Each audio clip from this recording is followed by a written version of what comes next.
va dire pour la plus grosse partie, donc 70% du budget est une dotation de la communauté de communes de 570 000 € en tout cas pour l'année 2022, parce que ce n'est pas la même pour 2023. En termes de fonctionnement, en 2022, donc on était 8 bureaux.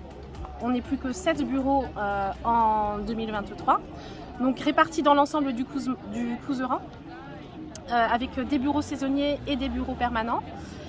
Et donc on a une équipe de 17, un peu plus de 17 équivalents temps plein, qui est renforcée donc par des saisonniers pendant la période estivale. Voilà, de façon générale, 2022, c'est plus de 300 000 nuitées. On a une taxe de séjour qui a explosé les records avec plus de 200 000 €. C'est un chiffre qu'on n'imaginait pas atteindre au début de l'exploitation de la taxe de séjour, au début de la mise en place du reversement de la taxe de séjour. Et ce n'est pas négligeable, sachant que cette taxe de séjour, juste pour préciser, elle sert donc au développement touristique, à la communication, à la promotion de la destination. Donc c'est important. Et on a développé aussi l'accueil hors les murs.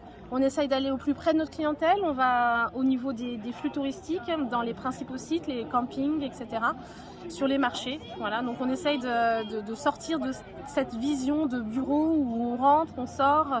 Non, c'est nous qui allons à la rencontre des touristes. Le management plus participatif et plus bienveillant qu'on a au sein de l'Office de tourisme, on essaie un peu de l'élargir à notre rapport à l'ensemble de nos adhérents. Donc ça passe par beaucoup de co-construction. Donc comme on a dit, notamment avec le pôle communication aussi, ça prend plus de temps. Voilà, c'est le fameux adage ensemble on va moins vite mais on va plus loin. Du coup on l'applique complètement, c'est-à-dire que là désormais sur toutes les publications du pôle communication, donc toutes les cartes touristiques, les cartes de rando, les éditions, on essaie de consulter les professionnels de la montagne quand on fait une carte de rando, ce qui semble de la logique pure, hein, mais ce qui n'était pas forcément un automatisme auparavant.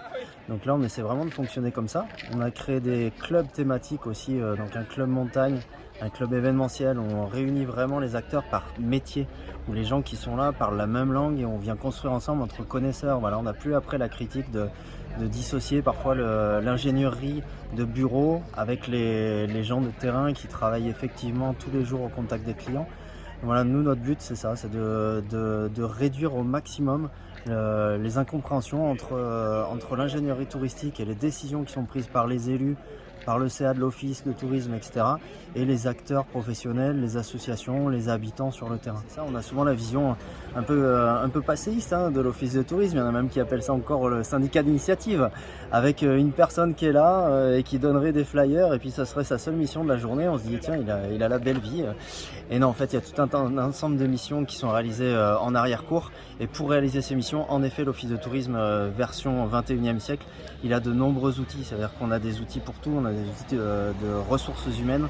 On a des outils pour gérer la demande des clients qu'on va circoncire exactement à leur demande. Et donc on va utiliser pour ça un logiciel qui va prendre dans la base de données internet exactement l'info dont a besoin le client et on va l'éditer sur papier pour le client qui a besoin de papier, mais on va éditer que ce qu'il nous a demandé. Donc c'est-à-dire qu'il ressort avec un feuillet de 2-3 pages plutôt que repartir avec des magazines et des tonnes de papier qui vont finir à la poubelle 2 heures plus tard. On a des logiciels désormais aussi pour la gestion du mailing. Enfin voilà, c'est des offices de tourisme qui ont basculé vraiment sur un côté professionnel et qui sont équipés, formés à de nombreux outils pour répondre à toutes les exigences de nos clients, mais aussi de nos prestataires. Voilà, comme je disais, je suis responsable du pôle partenaire. Les prestataires, eux, sont équipés avec des logiciels pro de gestion de location saisonnière, avec les logiciels pro de mailing, etc. L'office de tourisme ne peut pas être largué par ces gens-là. Au contraire, nous, ça doit être à nous de les sensibiliser à tel outil qui existe, qui pourrait faciliter leur mise en marché.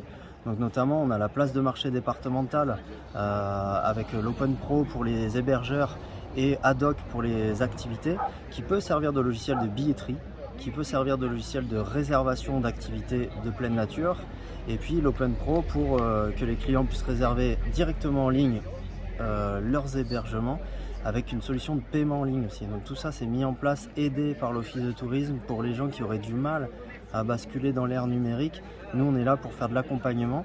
Je réalise moi-même des démos de ces logiciels là auprès des prestataires Et puis ceux qui sont intéressés, voilà, un ordre d'idée, en 2022, on avait une quinzaine de prestataires qui ont voulu voir à quoi ressemblait ce genre d'outil.